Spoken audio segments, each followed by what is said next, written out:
is a process that is meaning quantifying learning or transforming your learning into numerical values using standardized tools.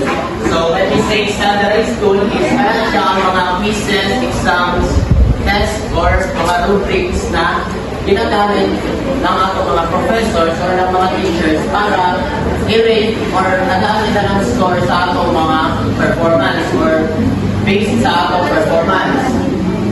So, at the same kita maka-continue ang process, no? At the same kita maka-measure ng students, maka-measure sa learning ng isang students, first, we need to identify kung unsa ang atong dapat i-measure sa isang students. Kung una yung ato i-measure ba na sa iyang knowledge, iyang learning, or ang iyang attitude, or even ang iyang behavior. So, after mo ma-identify kung ano yung gusto i-measure sa isang students, is mo continue na natin kita sa pagpiling ng isang standardized tool na makagamit or makatabang para ma-measure ang imo gusto i-measure sa isang learner or student. Then, after choosing the exact standardized tool, is mo continue na kita sa pag-facilitate sa pag-measure din mo sa isang student. Let's say, exam ang imo or exam ang imo gigamit na standardized tool or test. Then, mo proceed na kita sa pag-conduct ng test. Then, after that, is mo na ang scoring or score na kao sa base sa ilang performance.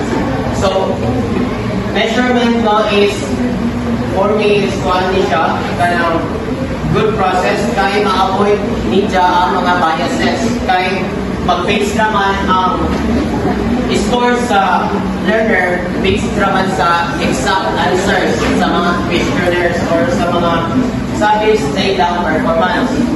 So, these are the standardized tools used to measure or to help measure the learning of some students. So, first is we have written test, quizzes, rating scales, checklist, and standardized examination.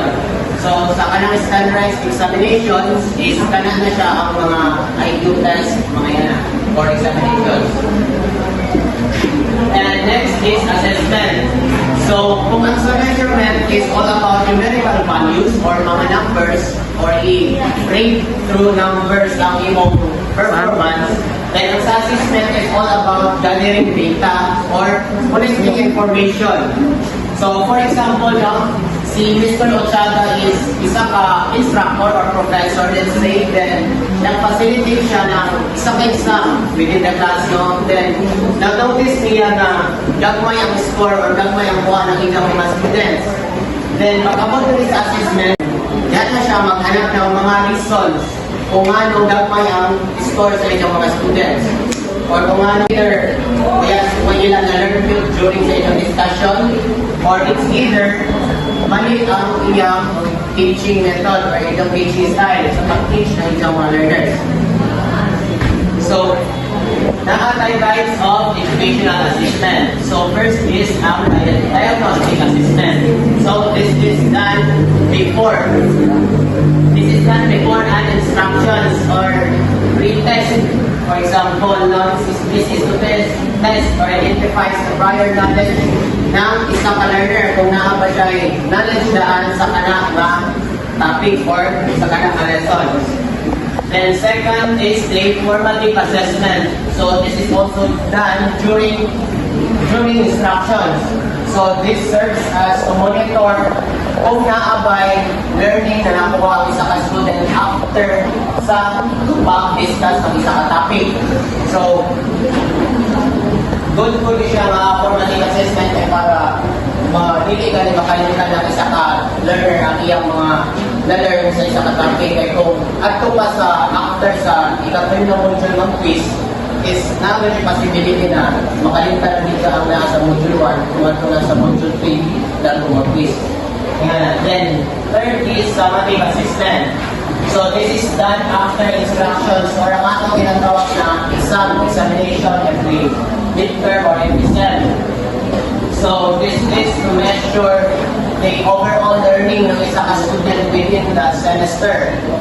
Then, pwede nga ito makita kung na-hit maganda mo ang learning outcome or ang course outcome sa atong subject or sa atong course. Then next is the evaluation. So when we say evaluation, no, in simple terms, it's about judgment. It's either good or bad. Okay?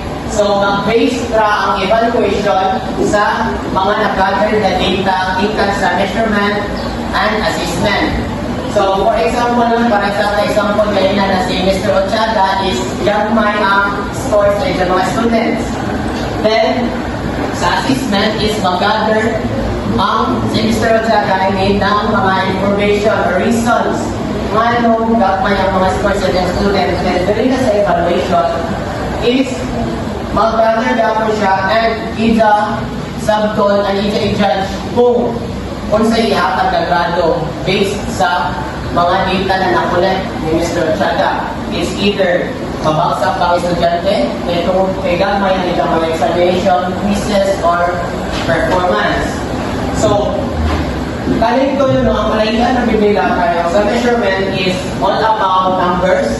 Then, ang sa assessment is all about gathering information, collecting data, or in simple terms, it's all about interpreting kung unsay asabot na measurement. Let's say, 20/50. Then, ang assessment daw lang mo interpret kung unsay meaning ana. Kung unsay meaning ana 20/50.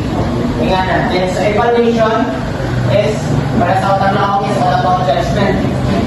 It's either mag-state ka sa program or nga na, mabalik ka sa data.